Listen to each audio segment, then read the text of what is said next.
So today we're going to deconstruct Utkatasana pose, also known as awkward chair or chair pose.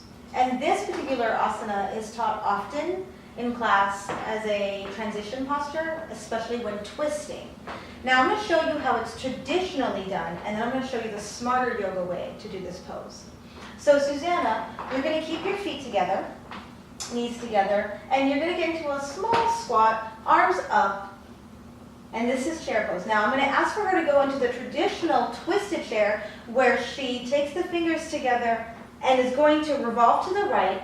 You're going to try and land your elbow on the outside of that knee, and you can even use it as a little bit of a lever to lift your sternum towards your fingers. Now this may look good for some of you, and some of you may think, oh, I'm really twisting in this, but her knees are actually off. Her pelvis, you probably can't be so aware of where her pelvis is in space behind her. Not to mention that levering action of pressing her elbow into the outside of her knee to increase the sensation of the twist is overusing her neck and shoulders and adding a lot of unnecessary tension. And that's why you go to a yoga class, right? To get rid of tension. So come out of that. I'm sorry I did that to you. So now we're going to do it the smarter yoga way, okay? So what I'm going to ask you to do is go right back into that squat.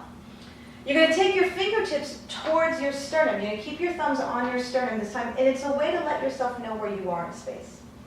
Once you find an arrangement with your spine here that feels comfortable, go ahead and start twisting and forget about trying to land your elbow to the outside of that knee.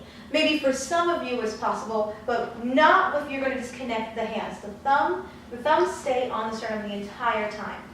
You're going to breathe, and I want Susanna to look down at her knees, because she's going to be able to see what's going on in her pelvic halves as related by where the knees are in relationship to one another. So she's going to try and keep them even, have a little more awareness of what's going on behind her in space with her pelvis. And if I hold and stabilize her, now she can start to really try twisting. It's very difficult to say, try twisting. Try twisting to her right, increasing that angle. She's not going to break the line of her spine. She's going to keep not rounding, she's going to keep extending and keeping that long shape that we like, right? Breathe. Okay, and come on out of it.